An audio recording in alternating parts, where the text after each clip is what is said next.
무엇을 말하는 것일까요?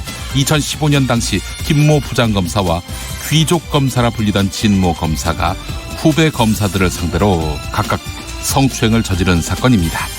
임 부장검사는 2015년 피해자들이 감찰 조사를 받으며 법정에 나가서 증언하겠다 이런 의사를 밝혔음에도 김진태 당시 검찰총장의 결재하에 두 사람의 성범죄 감찰이 중단됐다 이렇게 이야기했습니다. 그러면서 성폭력 사범들은 징계조차 없이 무사히 퇴진했다 이렇게 지적했는데요.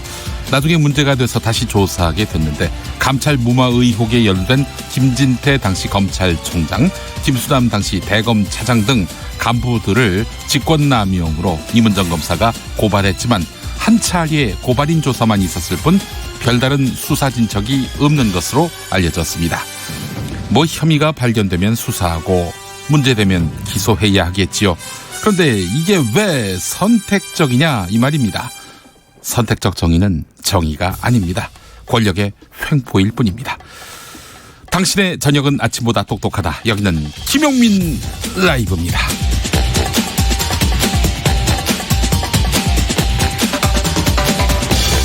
애청자 여러분, 메리 크리스마스. 김용민 라이브에서 메리 크리스마스 인사드립니다. 대한민국에서 가장 겸손한 그 스피커도 크리스마스 이브 분위기 탑니다. KBS 1라디오. 아무리 뉴스, 시사, 또 논평, 해설 이것이 많은 방송이라도 크리스마스 시즌을 탈 수밖에 없어요. 크리스마스 이브를 맞아서 여러분의 크리스마스 소원이 궁금해집니다.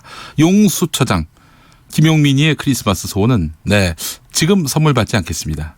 1월 7일 청취율 조사 그 결과 두 주 동안 이어지는 청취율 조사 결과 3%는 좀 넘는 한번 좀 소원 좀 들어주십시오. 뭐 정말 이 모자란 사람이 3% 좀 넘겼으면 좋겠다고 여러분들께 이렇게 간청하는데 소원 한번 좀 들어주시면 안 됩니까? 청취율 3% 제 소원입니다. 내년에 받겠습니다. 여러분 많이 KBS 1라디오 오후 5시 5분 방송편은 김용민 라이브 기억해 주시기 바라겠습니다. 자, 그리고 여러분의 크리스마스 소원도 들려주세요. 샵 9730 짧은 문자 50원 긴 문자 100원 모바일 앱 콩으로 보내시면 무료입니다. 크리스마스 소원 보내주신 분들 중 추첨을 통해서 10,000원 상당의 커피 앤 케이크 모바일 교환권 드리도록 하겠습니다. 오늘 크게 쏩니다. 여러분 많이 보내주세요. 5시부터 7시까지 여러분의 선택은 김용민 라이브. 용수처 모습이 궁금하신 분들 유튜브에서 KBS 1라디오 검색해 주시기 바라겠습니다. 오늘도 7시까지 열심히 달려보죠.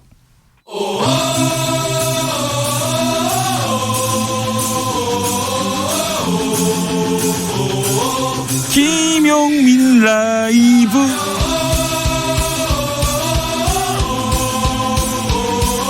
매일 오후 5시 5분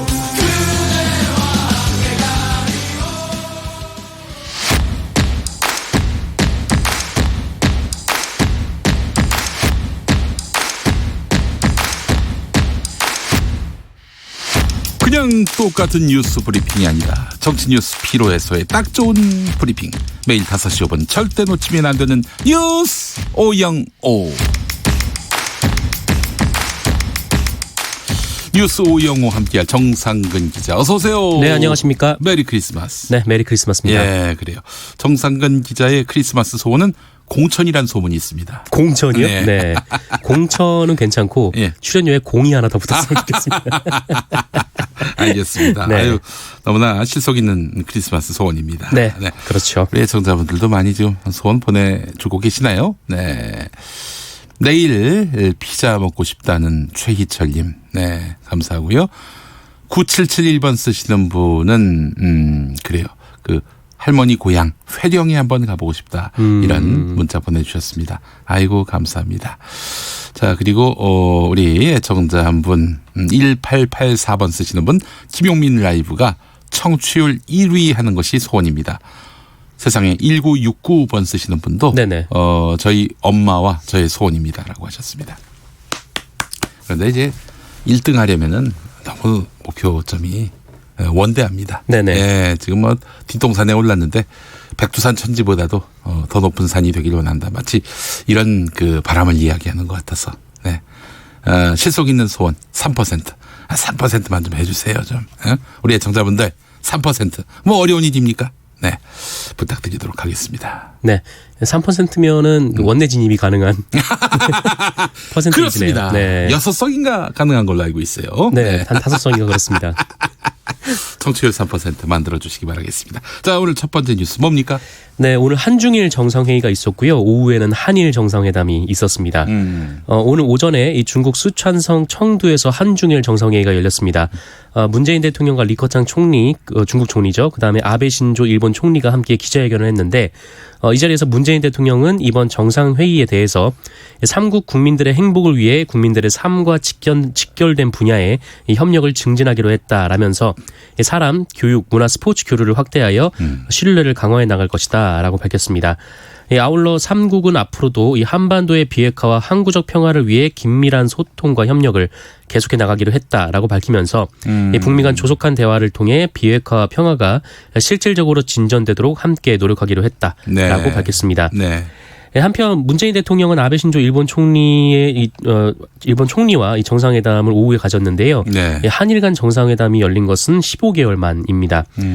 문재인 대통령은 회담 모두 발언을 통해서 그 양국 간 현안을 해결하려면 직접 만나서 솔직한 대화를 나누는 것이 가장 중요하다고 생각한다라고 말을 했고요. 아베 신조 총리는 이 중요한 한일 관계를 개선하고 싶다라는 생각이며 아주 솔직하게 의견을 교환하고 싶다라고 말을 했습니다. 네, 알겠습니다. 한일 간에는 또 어떤 소통이 있었는지, 네네. 타협점이 마련됐는지 이것도 궁금해지고 말이죠. 문재인 대통령은 분명히 7월 이전으로 돌아가야 한다 이런 입장을 밝혔는데 그렇습니다. 아베 총리의 답이 또 궁금해집니다. 자유한국당이 문희상 국회의장을 고발한다고 했어요. 네, 자유한국당은 문희상 국회의장이 이 4+1 협의체가 추진했던 공직선거법 개정안을 본회의에 상정한 것을 두고 이 좌파의 충견 노릇을 충실히 했다라고 주장하면서 직권남용과 권리행사 방해로 형사고발을 하고 또 국회의장 직무정지 가처분을 신청하겠다라고 밝혔습니다. 네. 심재철 원내대표가 오늘 이 국회 본청 로텐더홀에서 기자회견을 열었는데요. 이 문희상 의장은 어제 의장으로서 권위도 위신도 팽개쳤다라면서 파렴치한 진행은 역사의 죄인으로 기록될 것이다 이렇게 주장을 했습니다. 그러면서 이 아들한테 지역구를 물려줘서 국회의원 찬스를 편하게 쓸 수 있도록 그런 편파 진행을 한다는 것은 삼척동자도 안다 이렇게 주장하기도 했고요. 이 문희상 의장은 더 이상 입법부 수장으로 인정할 수 없다라고 주장을 했습니다. 이어서 문희상 의장에 대해서 형사고발 그리고 직무정지 가처분 신청 외에도 이 사퇴 촉구 결의안 제출, 헌법재판소에 권한쟁의 심판 청구, 이 국회의장이 함부로 의사봉을 두드리지 못하도록 국회법 개정 등에 대응을 할 것을 예고를 했습니다. 네. 그런데 문희상 의장이 이런 거에 또 압박을 느껴야 할 텐데 말이죠. 네. 압박을 안 느낀다면 소용없는 거 아닙니까? 네, 그렇습니다. 이런 가운데 자유한국당이 비례한국당 창당하겠다. 이렇게 네. 공식화했습니다. 얘기가 나오던 건데 아예 그냥 창당을 하겠다 이렇게 네. 공식 선언을 한 것이죠. 예. 김재현 정책위 의장이 오늘 국회에서 긴급 기자회견을 열고 이 법이 통과되면 곧바로 비례대표 전담 정당을 결성할 것이다 라면서 그간 알려져 있던 이름인 이 비례한국당은 다른 분이 사용하고 계시기 때문에 비례한국당. 네네 비례한국당이요. 네네. 그런 당이 있습니다 이미. 네. 있어요? 네네. 그런 당명의 당이 있습니까? 네 있습니다. 그래서 이분과 정식으로 접촉을 해서 네. 함께 할 수 있는지 여부를 좀 타진을 해보고 네. 안 되면은 다른 이름으로 만든다라는 방침입니다. 네. 이 비례한국당을 추진하기에는 여러 가지 조치가 필요한데요. 일단 비례대표의 당이 몇 개나 등록을 할지 지금 모르기 때문에 네. 순번을 올려야 되는 좀 그런 상황입니다. 그래서 이 현역 자유한국당 의원들이 해당 정당으로 이동을 해야 됩니다. 이에 대해서 김재원 정책위 의장은 이 정당 투표에서 당 순위가 위로 올라와야 한다라고 말을 했습니다. 실제로 의원들이 이동할 수도 있다라는 건데요. 네네. 그리고 또 하나 이 극복해야 할 것이 이 자유한국당이 위성정당의 선거운동을 못한다라는 점인데 네. 이에 대해서 김재원 의장은 선거운동을 할 필요 없는 정당이라면서 당 지지자들이 우리 당 정당에 투표하고 싶은데 어디에 해야 되는지 그 당의 이름을 알면 되는 것이다 라고 주장을 했습니다. 예, 알겠습니다. 비례한국당. 그러면 이름을 한국비례당으로 바꾸는 겁니까? 비한국당 이렇게 그런지 잘 모르겠습니다만 예. 어쨌든 네, 자유한국당에서 결정할 것 같습니다. 국민들이 어떻게 볼지도 좀 감안했으면 좋겠다 하는 생각이 드네요. 네. 예. 알겠습니다. 황교안 자유한국당 대표가 병원에 입원했다는 소식도 있군요. 네, 오늘 건강 악화 때문에 병원에 입원을 했습니다. 이 자유한국당 박안수 사무총장은 로텐도어에서 기자들과 만난 자리에서 황교안 대표가 그동안 지탱해오던 건강이 좋지 않아서 오늘 아침 신촌 세브란스 병원에 입원을 했다라고 전했습니다. 신촌 세브란스 병원은 황교안 대표가 지난달 이 청와대 앞 사랑채 앞에서 이 8일간 단식 농성을 벌이다가 쓰러져서 실려갔던 곳이기도 합니다. 네.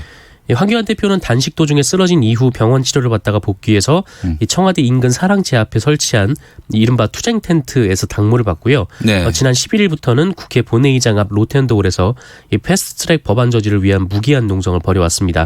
뭐 그러다가 건강이 악화돼서 병원으로 갔다라는 게 자유한국당 측의 설명이고요. 네.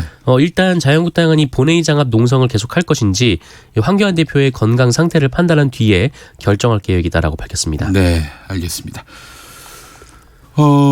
JTBC 손석희 대표이사가 JTBC 뉴스룸 앵커 아닙니까? 네네, 그렇습니다. 다음 달에 하차하기로 했다고요. 네, 뉴스룸 앵커에서 물러난다라고 네. 합니다. 네. 2013년 9월 16일에 이 JTBC에서 첫 번째 이 메인 뉴스를 진행했으니까 네. 6년 3개월 만에 앵커가 바뀌게 되는데 네. 손석희 대표이사는 내년 1월 2일자 이 신년 토론을 끝으로 앵커에서 물러나고요. 후임으로 이 서북현 JTBC 기자가 앵커석에 앉는다라고 합니다. 네. 손 사장은 앵커에서만 물러나고 이 대표이사 사장직은 그대로 유지하는 것으로 알려졌습니다. 그런데 내부에서는 상당히 당혹스러워하는 분위기인데요. 이 사실을 JTBC 기자들도 몰랐다라고 합니다. 때문에 어제 이 JTBC 기자들이 유례 없이 이 밤에 긴급 총회를 기자협회 차원에서 열었는데 그 결과 이 JTBC 기자들은 이 보도 원칙을 세우고 이를 지켜온 앵커의 갑작스러운 하차에 반대한다라면서 이번 앵커 하차는 보도국 구성원들이 배제된 채 결정됐다. 이에 우리는 보도 자율성 침해를 심각하게 우려한다. 우리는 사측에 책임 있는 설명을 요구한다라는 입장을 냈습니다. 이 내부에서는 손석희 사장이 내려올 것이다라는 뭐 감을 전혀 못 잡고 있었다라고 하는데 이 손석희 사장이 뭐 단순히 앵커직에서 물러나는 게 아니라 이 JTBC 보도의 구심점 역할을 했다는 점에서 네. 그리고 이제 메인 뉴스의 틀을 잡는 오후 편집회의에 들어가서 일종의 이제 수많은 이해관계로부터 이제 보도국의 방패 역할을 했다라는 점에서 좀 내부에서는 심각하게 사안을 바라보고 있는 것 같습니다. 하지만 손석희 사장은 구성원들한테 편지를 보내서 이 갑작스러운 하차가 아니다라는 입장을 밝혔는데요. 이 손석희 사장은 이 앵커 하차 문제는 1년 전쯤에 사측과 얘기를 한 바가 있다라면서 이 중요한 것은 사측이 제안을 했지만 동의한 것은 나라는 것이라고 말을 했습니다. 이어서 이 경영과 보도를 동시에 한다는 것은 무리라는 판단은 이 회사나 나나 할 수 있는 것이어서 그렇게 이해했다. 라면서 내가 급작스럽게 내려간다고 하지만 그것은 사실과 다르다라고 말하기도 했습니다.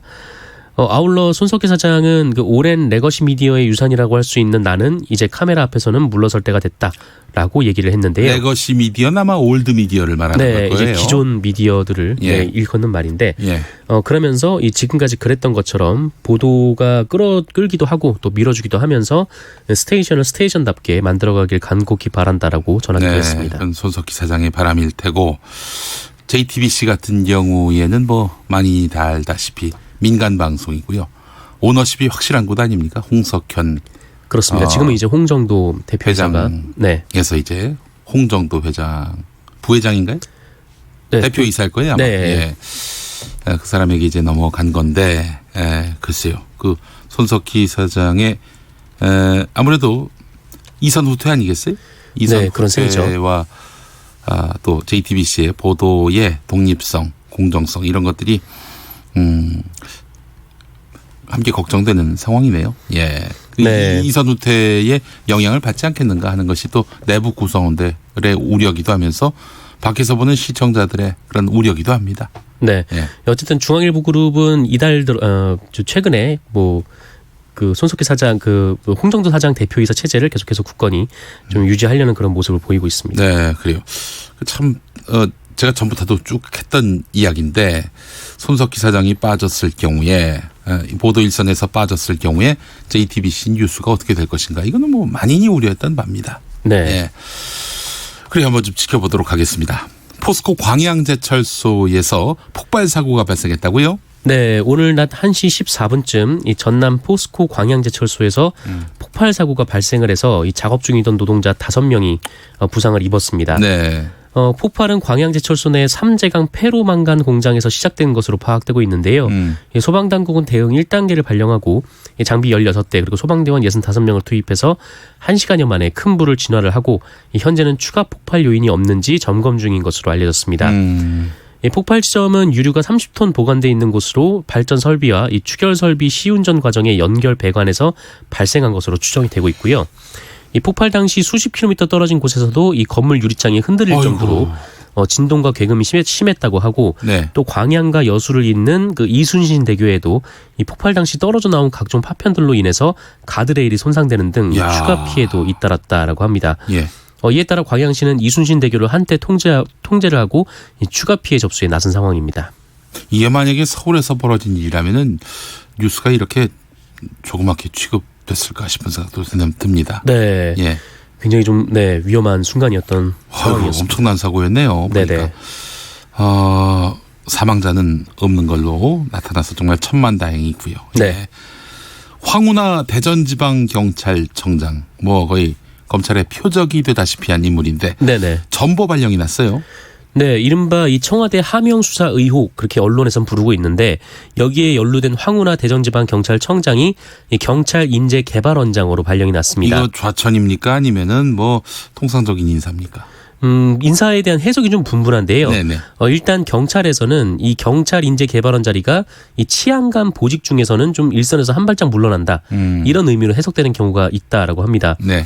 그러니까 보통 뭐 후학을 양성하거나 자기 개발 시간을 갖는 자리로 받아들여지는데 이렇게 보면은 좀 좌천이 된 거 아닌가 싶지만 사실 그 2017년 치안감으로 승진한 이후 이 황운하 청장이 지방청장을 2번 지냈는데 네. 이 2번 그러니까 현장에 있으면 이 한 번은 그 일종의 이제 참모진으로 다른 보직으로 가는 게 뭐 일반적인 수순인 경우가 많다라고 합니다. 네.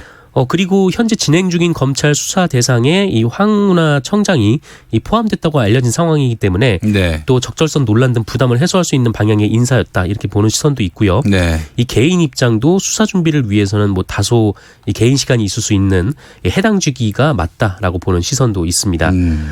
그리고 일단 황운하 청장이 내년 총선에 출마를 하기 위해서는 이 공직자 사퇴 시한이 내년 1월 16일이거든요. 그래서 네. 이번 인사가 뭐 그렇게 큰 의미를 갖지는 않는다라고 보는 시선도 있습니다. 네. 계속 근무할 의욕이 있고 네네. 그런데 갑자기 별달리 큰 의미가 없는 자리로 옮긴다면은 좌천이 맞는데 네. 그래 보이진 않습니다. 네, 그렇습니다. 네, 알겠습니다. 자, 크리스마스 이브에도 함께해준 뉴스 오영호 정상근 기자 수고하셨습니다. 고맙습니다. 애청자분들의 문자가 많이 왔습니다. 2502번 쓰시는 분 크리스마스 선물로 둘째가 찾아오면 좋겠습니다. 벌써 40을 넘어서인지 아니면 부족한 엄마여서인지 아이가 쉽게 오지 않네요. 용수처장님이 팍팍 넣어주세요. 네, 둘째 어서 오기 바랍니다. 네. 예수님이 세상에 오시듯이 우리 둘째도 빨리 왔으면 좋겠네요. 자, 0523번 쓰시는 분 크리스마스 소원은 김용민 라이브 3% 청취율이 이루어져서 계속 들을 수 있게 되는 것입니다. 곁다기로 한숨이 덜 나오는 사회가 되는 것 이것도 소원입니다. 라고 하셨어요.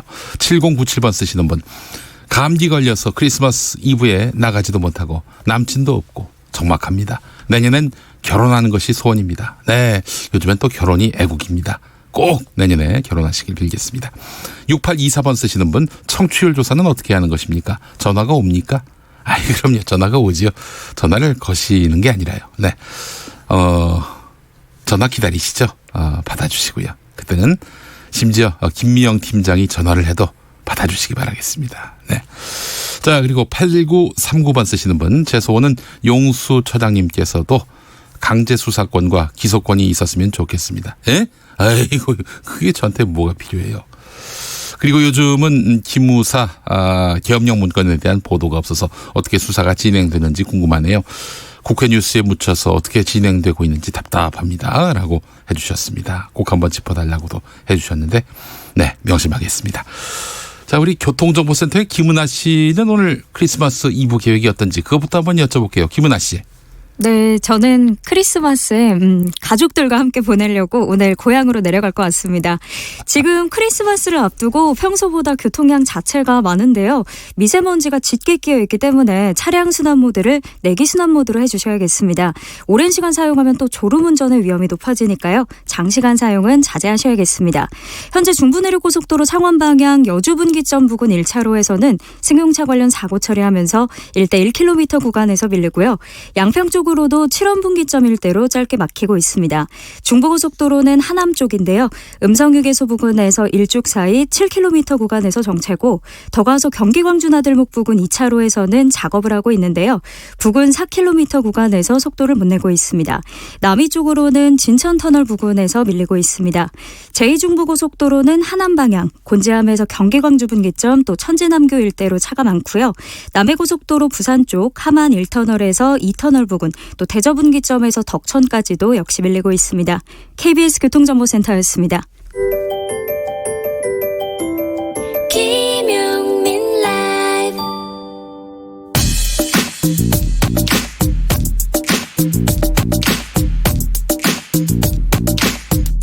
속 인터뷰 귀의 속 맘의 속 속속속 인터뷰 시간입니다. 문재인 대통령과 아베 신조 일본 총리 지난달 4일 태국에서 11분 동안 잠깐 만난 이후 오늘 다시 얼굴을 마주했습니다. 정식 회담으로는 15개월 만인데요. 오늘 어떤 이야기가 오갔고 앞으로의 한일 관계에 어떤 변화가 있을까 총정리해 보겠습니다. 양기호 성공회대 일본학과 교수님 어서 오십시오. 네, 안녕하세요. 네, 크리스마스 이브입니다.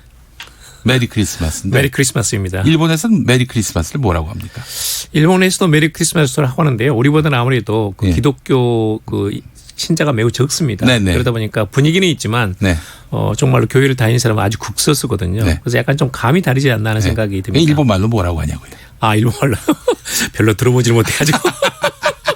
뭐 메리 크리스마스죠. 예, 네, 예. 네. 메리 크리스마스. 예. 알겠습니다. 양기호 교수님. 자, 제8차 한중일 정상회의 참석을 위해서 중국 청두를 방문 중인 문재인 대통령. 오늘 아베 총리를 만났어요. 정상회담 가졌는데 15개월 만에 개최되는 양자 정상회담입니다. 뭐 만난 것 자체로도 의미가 있겠죠? 예, 오늘 그렇게 분위기는 나쁘지 않았습니다. 원래 네. 30분 예정이었는데 네. 50분으로 20분까지 늘어났고 네네네. 아베 수상이 직접 이제 한일 관계를 개선하고 싶다라는 그런 발언도 있었거든요. 그런 점에서는 사실은 이제 이전에 한 7월 초까지는 일본이 이제 이게 좀 적반하장식으로 우리에 대해서 수출 규제하지 않았습니까? 경제 보복성으로. 그리고 나서는 이제 분위기가 아주 안 좋았었는데 네. 지금 이제 10월 24일 날 이낙연 총리가 방일 해가지고 네네. 친서도 전달하고 그리고 나서는 저 대화의 좀 그런 모멘텀 네. 그런 것들이 복원이 됐습니다. 예. 그런 점에서는 아무튼 상반기에도 안 좋았고 가을까지 안 좋았는데 연말 되니까 그래도 조금 나아졌다. 네. 그래서 대화의 가능성은 더 높아졌다 이렇게 보시면 될 것 같습니다. 네. 자, 오늘 회담에서 어떤 이야기들이 오갔습니까? 오늘 이제 아무래도 지금 수출 규제가 한일 간의 현안이니까요. 네네네. 문재인 대통령께서 이 문제를 7월 1일 이전 상태로 빨리 돌려달라 이렇게 요청을 했고 아베 수상이 지금 한일 양국 간의 네네. 외교 지금 경제산업성 산업부 간에 지금 이게 정책 대화가 진행되고 있으니까 네. 그것을 앞으로 지지하는 쪽으로 이것을 대화를 통해서 풀어나가자 이렇게 이야기를 했습니다. 네. 또 이제 강제징용 문제에 대해서는 서로 입장 차이를 확인했지만 이것을 톱다운 방식 또는 이제 정상 간의 만남을 자주 통해 가지고 네. 이 문제를 풀어나가자는 이런 이야기도 있었고요. 추가로 일본 측에서는 이제 지금 한반도에 좀 엄중한 정세가 있기 때문에 북한의 어떤 미사일 발사 등에 대해서 한일 간에 이런 긴밀한 공조가 필요하다. 네. 이런 정도의 언급이 있었습니다. 예. 그래요. 뭐 비공개로 해서 대통령과 아베 총리 사이에 긴밀한 밀담이 있으면 차라리 뭐 이 문제를 해소하기 위한 접점이 마련될 수 있지 않을까 기대를 하게 되는데 일단 문재인 대통령은 공개된 회담에서 수출 규제를 강조했고 아베 총리는 안전 보장을 강조를 했습니다.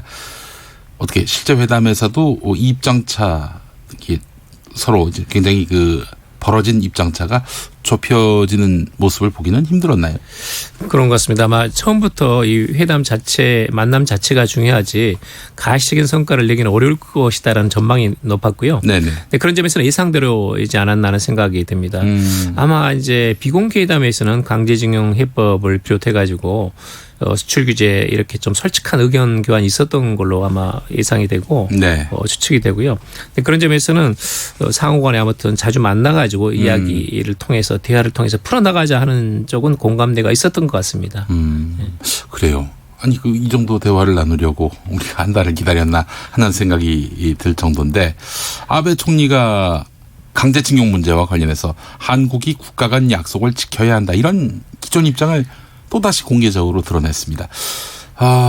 이런 회담을 계속해야 하는가 하는 그런 실망감도 감추기 힘든데요. 어떻습니까? 한일 간의 입장차가 너무 크니까요. 네. 일본은 이제 역시 청구권 협정으로 최종적으로 안전하게 끝났다는 것이고 그것은 한일 양국 간에 서로 합의한 거 아니냐. 네. 국내에서 여러 가지 대법원 판결이 나올지라도 그 부분에 대해서는 국내 입법 조치를 통해서 해결해 달라는 것이 이제 일본의 요구거든요. 네. 그런데 이제 사실은 65년에는 이건 경제협력 방식이었고 네. 1910년이 일본 측은 합법으로 해석했고 우리는 불법으로 해석한 거거든요. 그러니까 불법 증거하에서 일어난 일본의 전범 기업들의 이 가혹한 노동 착취에 대해서 정신적인 위자료를 피해자들에게 보상하라는 겁니다. 그게 네네. 대법원의 판결이고 예. 그 대법원의 판결은 반드시 국내에서는 그대로 이행이 돼야 됩니다. 그런데 비해서 이제 일본은 이건 기본적으로 65년 체제를 근본적으로 무너뜨리는 거다라고 해석을 하고 있고 예. 그런 점에서는 이제 양국 간의 입장차가 지금 그대로 아주 완강하게 지금 남아 있고 이 부분이 거의 좁혀지지 않고 있습니다. 네. 단지 이제 이 부분을 극복하기 위해서 최근에 다양한 안도 나오고 있고 다양한 채널 특히 이제 그 외교부하고 외무성 간의 채널은 작동이 되고 있는 걸로 저는 알고 있습니다. 네. 특히 이제 오늘 문재인 대통령께서 이것을 좀 실무 여부가 원활하고 속도감 있게 진행될 수 있도록 함께 독려하자라는 이런 말씀을 하셨거든요. 그런 점에서는 지금의 어떤 이 외교 당국 간의 대화를 속도 또는 수준 면에서 조금 더 업그레이드 시켜가지고 네. 조금 더 현실적인 해법을 찾을 수 있도록 노력하자는 것에 적극적인 제안을 한 것은 저는 어떤 면에서는 좀 일부 진전되지 않았나 하는 그런 생각도 듭니다. 이렇게 정상 사이에 만났을 때 통 크게 완전히 문제를 해결하고 2020년 새로운 한 해를 시작하는 것이 좋지 않을까도 싶은데 아베 총리로 하여금 결단하지 못하게 만드는 발목 잡는 뭔가 내외부의 압력이 있습니까? 그것은 이제 외교라는 것은 역시 네. 내정을 항상 봐야 됩니다. 그렇죠. 밖에 나가가지고 함부로 합의했다가 예. 뒤에서 화살이 자꾸 날라오는 상황을 만들어서는 안 되거든요. 그 화살 쏘는 사람들이 누구예요? 그러니까 일본 내에서 일본 보수 언론이라든지 우익이라든지 또는 지금은 상당히 한국에 대해서 어떤 위안부 강제징용 문제에 대해서 또는 역사 피로 또는 혐한 감정이 있거든요. 근데 그러니까 이제 이것을 회담을 시작하기 전부터 이미 출발하기 전에 네. 강제징용 문제에 대해서 원칙적인 입장을 한국에 이야기하겠다라고 아예 발표를 하고 오거든요. 네. 그러니까 이제 여기서 와가지고 현장에서 이게 갑작스레 타협을 하면 좋은데 우리로서는 좋은데 또 그것이 한일 관계의 장기적인 전망을 위해서도 좋은 것이고 그런데 이제 그런 국내적인 입장 또는 본인의 조금 약간 우파적인 생각이 있지 않습니까? 네네네. 그런 점들이 이게 좀 한일 간에 좀 통 큰 이런 어떤 협상을 일궈내기 어려운 그런 환경이 아닌가 배경이 아닌가 하는 생각이 듭니다. 그래도 일본 기업이 지금 수출이 안 되고 또 관광객도 안 오고 여러 가지로 어려움을 겪고 있는 상황이란 말이죠. 그렇다면은 경제적으로는 한국과 뭔가 지금 막혀 있는 그런 관계를 뚫는 것이 일본 국익에도 도움이 될 텐데 단지 그 명분뿐입니까? 일본 우익 눈치 보는 게 전부일까요? 지금은 이제 이번에 회담한 결과를 보게 되면 아베상 상당히 적극적이었습니다. 네네. 이전에 비교해서. 네네. 그래서 일본 측에서도 내부에서 우파들은 그렇지 않지만 수출 규제 한국에 대해서 그렇게 압박한 거 잘못됐다라는 네네. 그런 논조가 굉장히 강합니다. 그러다 보니까 아베 수상도 이번에는 아무튼 한일 관계를 개선해야겠다. 네. 좋은 이런 정상회담의 모습을 보여야겠다는 생각이 강했고 그런 점에서는 저는 이번에 환경 자체는 나쁘지 않았다고 보거든요. 아, 그렇군요. 또 하나 이제 경제 산업성이 지금 엊그저께 포토레지스트 네네네. 그것도 상당히 이제 이 반도체하고 디스플레이 만드는데 중요한 핵심 부품인데 수출 규제를 아주 완화했어요. 완화시켰습니다. 예, 이게 예. 이제 일반 규제에서 네. 하나씩 규제하는 것에서 지금 3년에 한 번만 허가를 받으면 그 허가받은 기업들은 얼마든지 자유롭게 지금 무역을 할 수 있거든요. 네. 그런 점에서는 일본이 지금 양보하고 있습니다. 어떤 면에서는 물론 처음부터 잘못된 수출 규제고 단추를 잘못 낀 거지만 지금 상태로 와서는 상당히 지금은 좀 진일보한 부분이 있거든요. 네. 그래서 이제 국장급 대화가 빠르면 다음 달 아니면 다다음 달에는 서울에서 이 국장급 대화가 정책대가 열립니다. 네, 네. 그러면 조금 더 이게 지금 포토레지스트뿐만 아니라 에칭가스 또는 이제 이 플로도 폴리이미드까지 이제 완전하게 어떤 해결되는 그런 상황이 올 수도 있습니다. 또 지금은 이제 수출 규제 명분은 그런데 사실 현실적으로 보게 되면 네. 지금 우리가 일본에서 수입하지 못하는 건 별로 없습니다. 네. 대부분 다 이제 에칭가스는 국산화했거나 또는 포토레지스트 다른 수입 대체제를 찾았고 네. 이번에 또 다시 이제 일본에서는 제대로 된 길을 찾아가지고 이건 일반적인 개별 허가에서 특별 포괄 허가제도로 지금 바꾼 거거든요. 네, 네, 네. 그런 점에서는 상황 자체는 개선되고 있다 이렇게 보는 것이 맞고요. 네. 근데 지금 이번에 정상회담 자체는 그렇게 나쁘지 않습니다. 아, 알겠습니다. 네. 그 지소미아 종료 문제와 관련해서 한번 여쭤보겠습니다. 일본의 수출 규제가 얼마나 진전된 얼마나 이제 이 진전되느냐 수출 규제 문제가 얼마나 진전을 이루느냐에 따라서 지소미아 연장 문제 역시 해결의 실마리를 풀 수 있을 것으로 보이는데 지소미아 종료 문제는 어떻게 될 것 같으세요? 그러니까 이제 우리가 지난 11월 22일 날 조건부 연장하지 않았습니까? 글쎄 말입니다. 유예를 했어요. 그렇죠. 예. 일본 측에서 수출 규제를 완전히 풀어주는 또는 원상복귀시키는 조건으로 이것을 재연장한다는 것을 이제 그때 청와대 발표가 있었거든요. 네. 그래서 최근 들어서는 이제 아주 그 시한이 언제냐, 12월 말이냐, 내년 봄이냐 이렇게 이야기가 오가다가 3월 말까지라고 지금 언급이 있었습니다. 우리 네네. 정부 측에서. 예. 그래서 이제 그대로 그 계획대로 간다면 내년 3월 말까지는 지금 수출 규제 세계 품목에 대해서 완전히 원상복귀를 시키고 그리고 화이트 국가 지금 우리가 이제 A군에서 B군으로 지금 낮아졌는데 이걸 말입니다. 다시 이제 올리는 거죠. 네. 이 과정이 되면 이제 종료가 되는 겁니다. 그러면 우리도 자연스럽게 지수매를 연장할 수 있고. 네. 그런데 이제 지금 수출 규제 하나는 완전히 완화가 됐지만 나머지 두 개가 완전히 완화되기까지는 일본 측의 주장은 뭐냐면 이것이 전략물자가 확실하게 국내에서 통제되고 있다는 한국 내에서 잘 관리하고 있다는 것이 검증되고 확인돼야 된다는 것이 이제 일본 측의 주장이거든요. 네, 네. 근데 그런 점에서는 포토레지스트는 저는 이제 그 과정을 거쳤다고 보고 가능하면 빠른 시일 내에 지금 속도가 빨라지고 또 국장급 대화가 지금 진전되고 있기 때문에 내년 3월 말까지는 일본 내에서 적어도 이 세계 품목에 대해서는 완전히 원상복귀 시키는 걸로 가고 대신에 이제 화이트 국가 이 B에서 A군으로 올리는 것은 일본에서 가기 결정이 필요합니다. 국무회의에서 결정을 해야 됩니다. 네. 그렇기 때문에 일본 내에서 지금 상당히 이 부분에 대해서는 일본 국민들이 선뜻 수용하지 못하는 것이 있거든요. 그런 점에서 좀 명분이 필요하고 그래서 일단은 가능하면 3월 말까지 아니면 적어도 이 화이트 국가를 B에서 A군으로 올리는 것은 너무 시한에 대해서 구애받을 필요는 없다. 네, 네. 저는 좀 그 점을 말씀드리고 싶습니다. 알겠습니다. 자, 아베 내각 지지율이 1년 4개월 만에 40% 아래로 떨어졌다. 이런 조사가 나왔습니다. 아베 총리조차 정부 주최 벚꽃을 보는 모임을 사적으로 활용했다는 벚꽃 스캔들. 네, 이것이 정권을 흔들고 있다는 분석인데 네 번째 연임을 좀 준비하고 있잖아요. 이거 언제까지 연임할 수 있는지. 아니, 연임은 안 될 겁니다. 안 본인도 완전히 부정하고 있고요. 네. 2021년 9월까지 아베 수상이 그만두는 것이 낫다라는 일본 국민들의 이유는 이제 67% 정도 됩니다. 2021년 9월이요. 9월이 이제 임기 최종 마감입니다. 네. 또 한 번 다시 이제 자민당 당규를 고쳐야 되는데 네. 저는 지금 본인도 지금 그 점에 대해 극구 부인하고 있고 예. 일본 국민들도 지금 장기 집권에 따른 피로 현상이 심화되면서 이것은 이제 굉장히 지금 반발하고 있습니다. 네. 이 벚꽃 스캔들 이것은 말이 한다는 게 본인이 이제 말하자면 정치적인 어떤 그 욕심을 이루기 위해서 이걸 자기의 정치적인 지지자들 유권자들을 데려다가 호의호식 시켜주고 그걸 전부 다 국민이 혈세를 거 아닙니까? 예. 그러니까 이제 국민들이 전혀 납득을 못하는 거죠.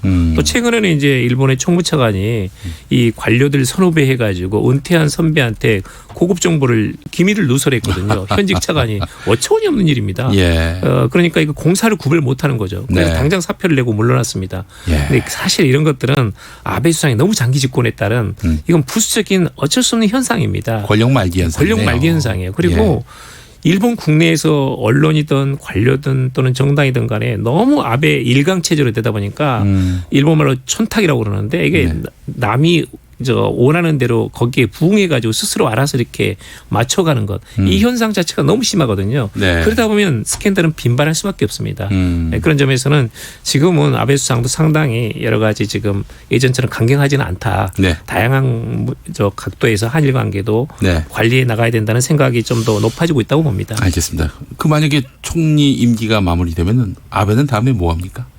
보통 일본의 수상들은 물러나가지고 네. 다시 대신을 하는 경우도 있고 또 국회의원을 합니다. 예. 근데 우리는 이제 대통령제이기 때문에 예. 한 번 대통령을 하게 되면 퇴임 대통령이 되는데 네. 일본은 의원내각제이기 때문에 임기가 예. 없습니다. 예. 예를 들면 가장 짧은 자민당 수상은 2개월짜리도 있거든요. 그렇기 때문에 이제 물러나더라도 의원으로서는 계속 활동을 하는 거죠. 그럼 또 총리할 수도 있는 거예요? 다시 총리된 경우가 아베죠. 그러니까 1차 내각에서 물러났다가 네. 그리고 나서는 2차 내각에서 몇 년 뒤에 다시 복귀를 했거든요. 또 할 수 있습니까? 그것은 현행 일본의 헌법 규정으로서는 불가능한 건 아니지만 네네. 이미 장기 집권을 하고 너무나 문제점이 많았기 때문에 본인 자신이 지금 나오지 않을 겁니다. 아마도 제 생각으로는 그렇습니다. 또 나올 수 있다는 말이네요. 예, 알겠습니다. 네. 양기호 교수님 오늘 말씀 잘 들었습니다. 네, 감사합니다. 성공회대 일본학과 양기호 교수였습니다. 김용민 라이브 용피즈 온더 블럭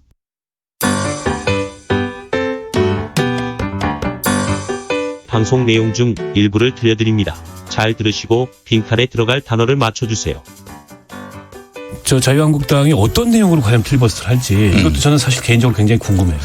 최깔깔님이 이런 문자를 보내셨어요. 1년 내내 일 안 하다가 날 일하시네. 뭐 이런 문자를 보내셨어요. 그래서 네. 뭐 일각에서는 그런 얘기 나옵니다. 국회 보고 그만 놀고 일 좀 하자 이런 얘기 나오고 있죠. 네.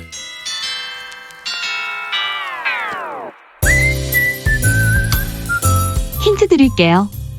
바로 내일이죠.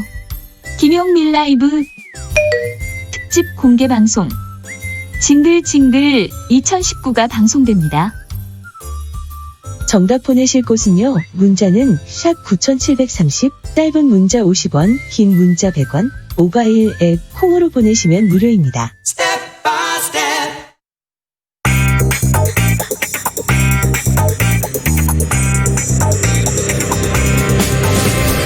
네, 순서를 바꿨습니다. 오늘 타임라인을 수놓은 말말말 김용민 라이브가 수집해서 드리는 시간 지금부터 이어가죠. 소리로 듣는 그리고 세상을 읽는 뉴스 세상의 모든 뜨거운 목소리 그 말말말을 만나보는 시간 지금부터 볼륨 업 귀 쫑긋 핫소리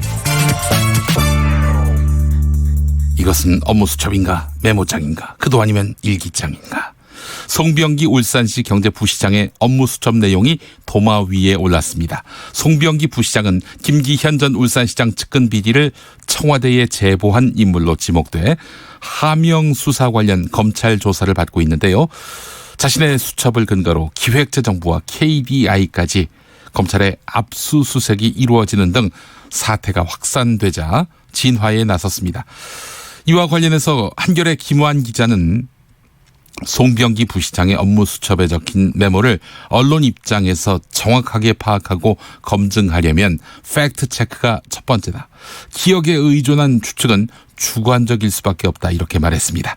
KBS 1라디오 김경래의 최강시사 인터뷰 들어보시죠. 제가 김영환 업무수첩을 해제하는 이제 작업을 한 적이 있었어요. 아, 그래요? 이 업무수첩에는 위에 정확하게 일시와 이 모임의 성격이 적혀 있습니다. 그러니까 예를 들면 청와대 뭐 수석비서관 회의였는지 네. 그 주제를 비서실장이 했는지 대통령이 했는지 뭐 이런 네. 것까지 다 적혀 있단 말이죠. 언론 입장에서 검증을 하려면. 네. 그리고 그날 회의에서 어떤 논의들이 오고 갔는지를 다시 확인해야 되는 거거든요. 지금 이제 이 업무수첩에 대한 보도는 말씀하신 대로 내가 수사를 들어갔더니 그걸 뭐 배주더라. 그거 내가 얼핏 봤는데 며칠 날 만나는 것 같더라. 근데 사람들의 기억은 굉장히 주관적이고 자기중심적으로 조립이 될 수밖에 없기 때문에 그렇죠. 자기 얘기가 맞는 방향으로 그것을 기억하기 마련이거든요. 송병기 부시장의 불만은 그런 거였죠. 김용민 라이브. 김재원 자유한국당 정책위 의장이 어제 이런 말을 했습니다. 유럽의 최후진국인 알바니아에서 2000년대 연동형 비례대표제 선거법을 채택했다가 싱 3년 만에 폐기했다. 네, 이에 대해서 윤호중 더불어민주당 사무총장이 답했습니다. 여기서 알바니아 이야기를 하는 것은 넌센스다. 그러면서 자유한국당이 비례한국당을 만드는 일은 결국 못할 것이다. 이렇게 말했습니다. MBC 라디오 김종배의 시선집중 인터뷰 들어보시죠. 우선 자유한국당이 예로 들고 있는 알바니아의회, 그야말로 이제 그 공산권이 붕괴되면서 그러면서 이제 뭐 민주주의 제도를 선거제도를 제대로 도입한 이제 실제로 보면 뭐 이제 한 30년 정도가 채 안 되는 그런 신생 국가거든요. 사실은 민주주의의 입장에서 보면 그런 나라의 예를 끌어들여서 그 알바니아 같이 가겠다라고 하는 건 정말 넌센스 중에 넌센스가 아닐 수 없습니다. 이런 이 꼼수를 생각해낸다는 것 자체가 국민들께 부끄러운 일인데요. 저희는 뭐 자유한국당이 비례한국당을 만드는 일은 결국 못할 것이다. 이렇게 생각을 하고요. 현재 이미 비례한국당이 선관위에 이 등록을 신청하고 있지 않습니까? 자유한국당과 전혀 무관한. 그럼 또 무슨 당을 또 만들겠다는 것인지요. 선거법이 통과되면 곧바로 비례한국당을 창당하겠다. 자유한국당이 위성정당 창당을 공식화했습니다. 오늘 심재철 자유한국당 원내대표가 기자회견을 열어서 연동형 비례대표제는 무조건 위헌이다. 이렇게 입장을 밝혔는데요. 우리나라에는 민주주의가 장례식장으로 가고 있다. 이렇게 기자회견에 포문을 열었습니다. 들어보시죠. 우리나라의 민주주의가 장례식장으로 가고 있습니다. 선거제도는 민주주의의 핵심 제도입니다. 그런데 이 선거제도를 강제로 비틀어서 과반수를 인위적으로 만들려는 시도가 진행되고 있습니다. 행정부, 사법부 장악에 이어 좌파 독재를 위한 절차적인 수단으로 입법부 장악을 위한 연동형 비례제를 날치기 도입하려는 것입니다. 연동형 비례제는 연동률이 10%가 됐든 50%가 됐든 90%가 됐든 위헌입니다. 독일식 100%라야 헌법에 위반되지 않는데 연동률 100%가 되면 우리 국회의원 수는 400명쯤 되고 말 것입니다. 누가 먼저 연락했을까? 오늘 오전 CBS 라디오 김현정의 뉴스쇼에 나온 손학규 바른미래당 대표는 안철수 전 대표가 먼저 연락해서 복귀의 길을 열어달라고 요청했다. 이렇게 밝혔습니다. 한편 라디오 인터뷰 후 한 언론 보도를 통해서 안철수 전 대표 측도 입장을 밝혔는데 안철수 전 대표는 손학규 대표가 만남을 요구했다. 무리한 요청을 자제해달라는 부탁에도 거듭 만남을 요구했다. 이렇게 입장을 밝혔습니다. 하하. 과연 누구의 말이 진짜일까요? 손학규 대표의 발언 들어보시겠습니다. 안철수 대표 측에서 벌써 한 달 전쯤에 저를 만나자고 해갖고 안철수 대표가 돌아올 생각이 있다. 안철수 대표는 유승민하고 같이 할 생각은 없다. 안철수는 자유한국당 안 간다. 안철수는 보수 안 한다.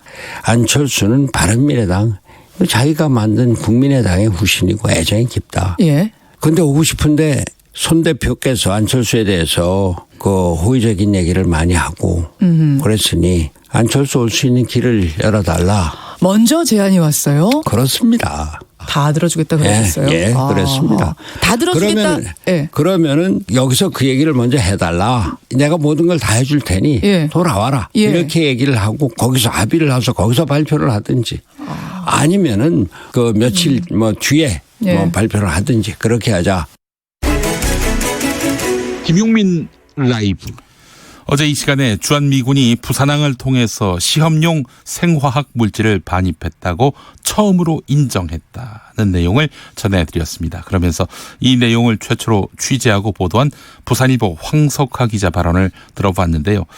2015년에 이미 살아있는 탄저균이 국내에 들어왔다 이렇게 밝혀온 우희종 서울대 수의학과 교수. 오늘 TBS 라디오 김어준의 뉴스공장에 나와서 생화학 무기의 위력에 대해서 다시 한번 설명했습니다. 끔찍합니다. 들어보시죠. 생화학 무기의 특징은 우리가 예를 들어서 생화학 무기를 쓴다. 그러면 그 미생물들이나 바이러스나 이런 것들이 눈이 있어서 적을 알아서 구분합니까? 그렇죠.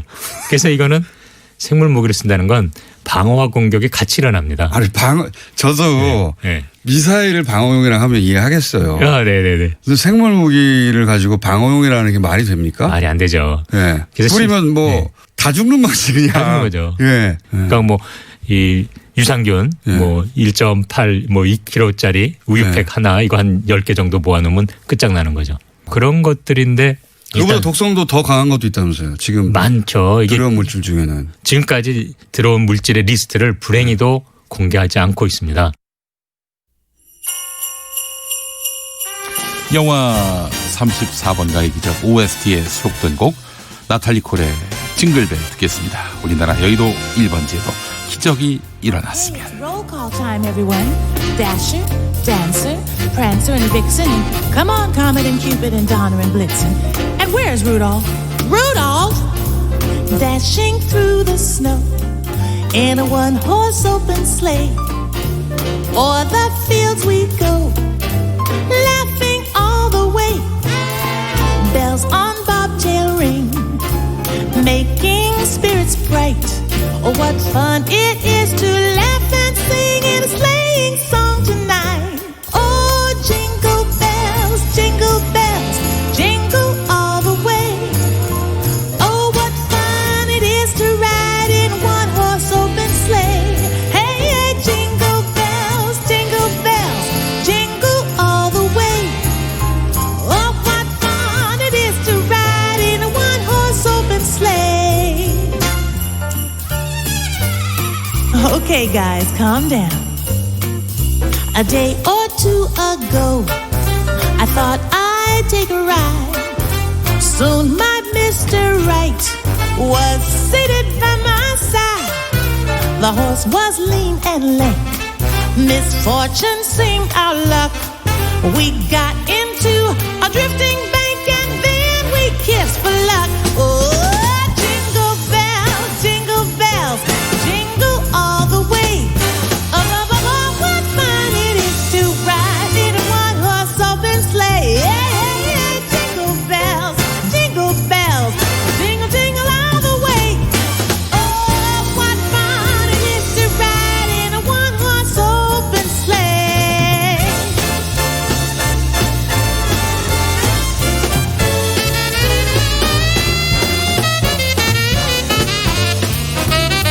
Jingle, jingle.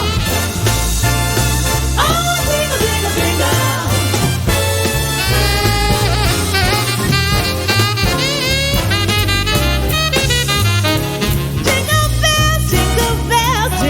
Jingle, jingle all the way. Oh, what fun it is to ride in a one-horse open sleigh. Hey, jingle bells, jingle all the way. Oh, what fun it is to ride in a one-horse open sleigh. Jingle, jingle. Oh, jingle, jingle.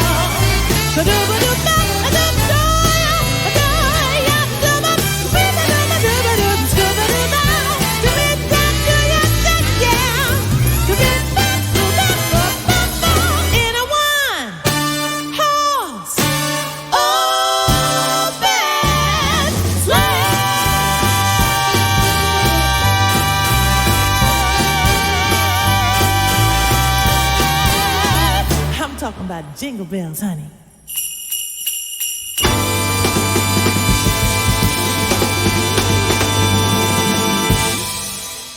아, 크리스마스 분위기 물씬 풍깁니다. 자, 0031번 쓰시는 분, 택시에서 김용민 멘트 소리가 나오네요. 기사님 왈, 항상 청취합니다. 아, 기분이 좋았습니다. 그래서 팁도 드렸다고. 감사합니다. 김용민 라이브 들으시면은 이것도 뭐 여러 가지로 도움되시네요. 네. 자, 알 수 없음님, 크리스마스 선물이요?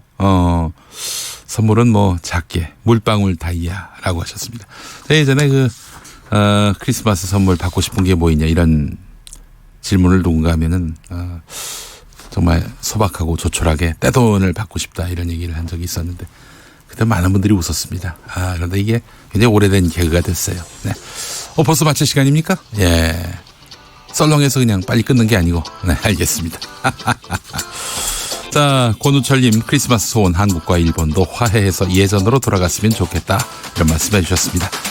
예, 싸움을 누가 먼저 걸었죠? 6시 5분 2부에서 다시 오겠습니다.